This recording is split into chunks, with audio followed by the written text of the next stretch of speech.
Salam sejahtera untuk kita semua.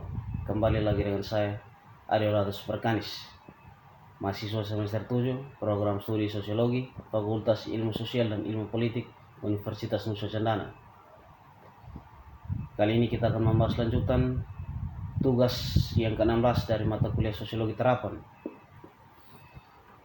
Baik, untuk tidak memperpanjang waktu, langsung saja kita ke materi utama dari tugas ini.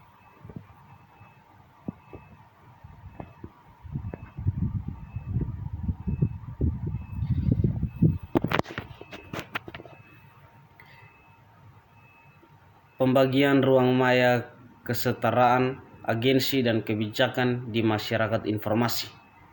Kemajuan dramatis dalam komputer dan telekomunikasi teknologi seperti internet, realitas maya, kartu pintar atau aplikasi multimedia semakin dianggap mengantarkan yang baru bentuk masyarakat informasi, politisi, pembuat kebijakan, dan guru bisnis semuanya mendorong kita untuk bergabung dengan informasi jalan raya super di persimpangan terdekat atau berisiko dikeluarkan dari manfaat sosial dan ekonomi di revolusi informasi. Cyberspace divide secara kritis mempertimbangkan hubungan kompleks antara perubahan teknologi, pengaruhnya terhadap perpecahan sosial, konsekuensinya untuk aksi sosial, dan strategi yang muncul untuk inklusi sosial informasi usia.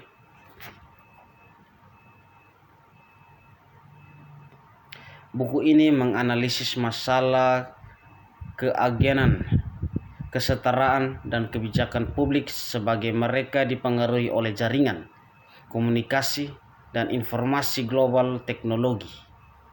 Para kontributor membahas tema-tema seperti manusia interaksi,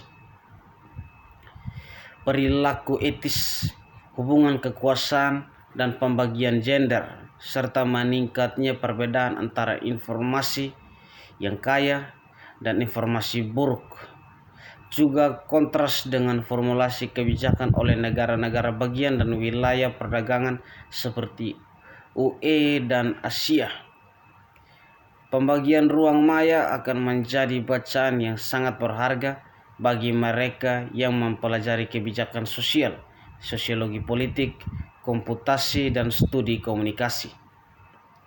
Fokus buku ini adalah eksplorasi kritis yang muncul properti dan teknologi informasi dan komunikasi yang baru dari TIK, seperti internet, dan kemungkinan konsekuensinya bagi sosial struktur dan interaksi manusia, dan perhatian utamanya adalah yang tidak merata distribusi akses ke teknologi dan keterampilan informasi diperlukan untuk berpartisipasi dalam komunikasi elektronik yang kemungkinan besar akan dilakukan memiliki implikasi yang mendalam terhadap ekonomi, budaya, dan sosial perkembangan di semua masyarakat di seluruh dunia.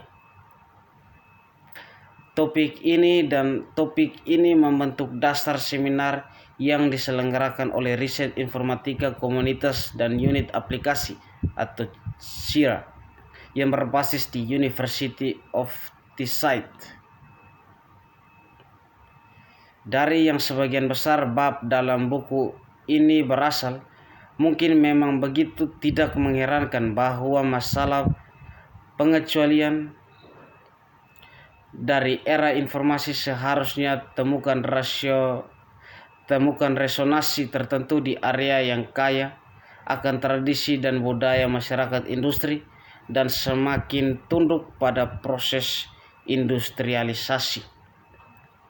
Semua makalah telah sepenuhnya direvisi sebagai hasil dari hidup dan debat produktif selama konferensi dan refleksi yang dimilikinya diikuti setelahnya. Memang masalah disparitas antara memanfaatkan informasi dan mereka yang mungkin dikecualikan dan manfaat revolusi teknologi informasi terus meningkat agenda politisi di seluruh dunia. Namun sampai saat ini diskusi agak didominasi oleh yang terlalu optimis dari pernyataan preskriptif dari beberapa pembuat kebijakan dan praktisi melalui proklamasi mereka tentang kedatangan masyarakat informasi. Kontributor volume ini sambil mengenali potensi TIK untuk mendorong perubahan sosial dan ekonomi yang signifikan telah dicoba untuk melawan akun utopis dan seringkali deterministik, termasuk pertimbangan kekuasaan, keuntungan ekonomi, agen manusia, perjuangan dan perlawanan sosial sebagai faktor signifikan yang mempengaruhi sosial.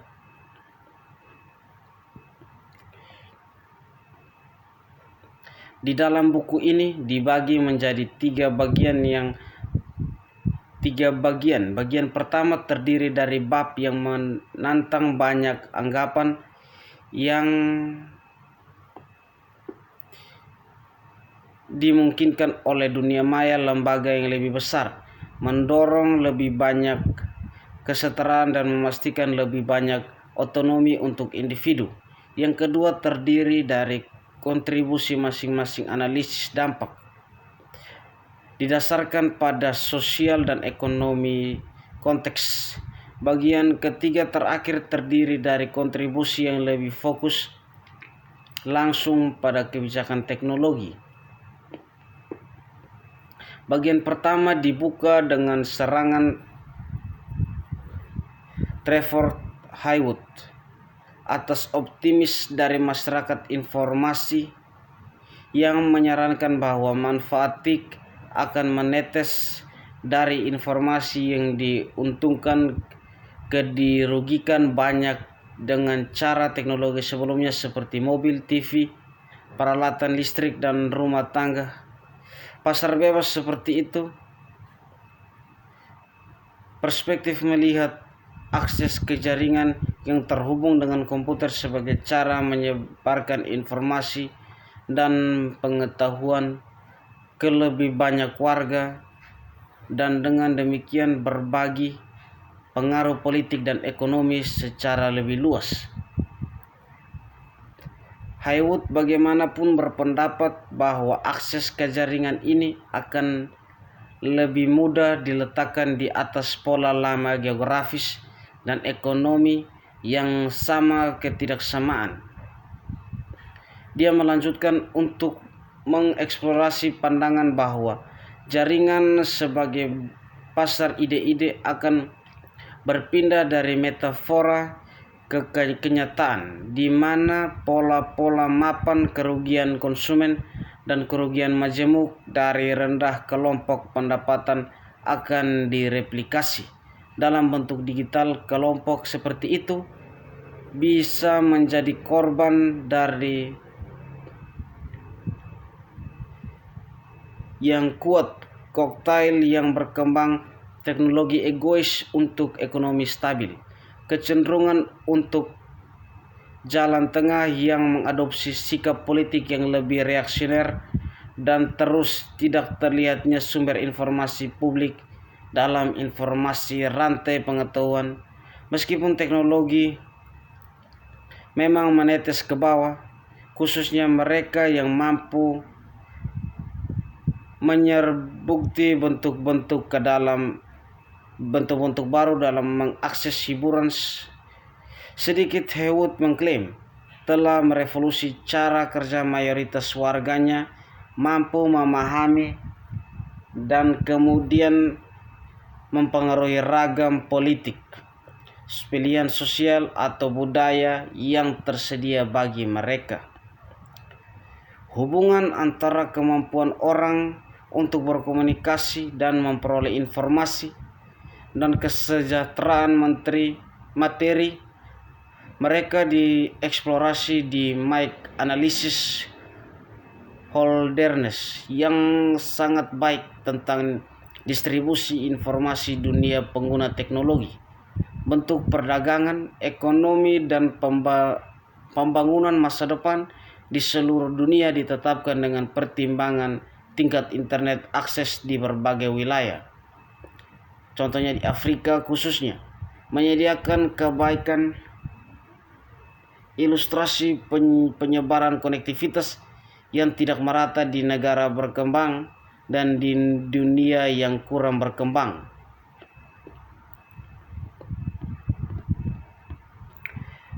Baik, inilah beberapa materi utama dalam mata kuliah sosiologi terapan di tugas yang ke-16 ini yang bisa saya bagikan pada video presentasi kali ini. Atas perhatian semuanya, saya ucapkan limpah terima kasih.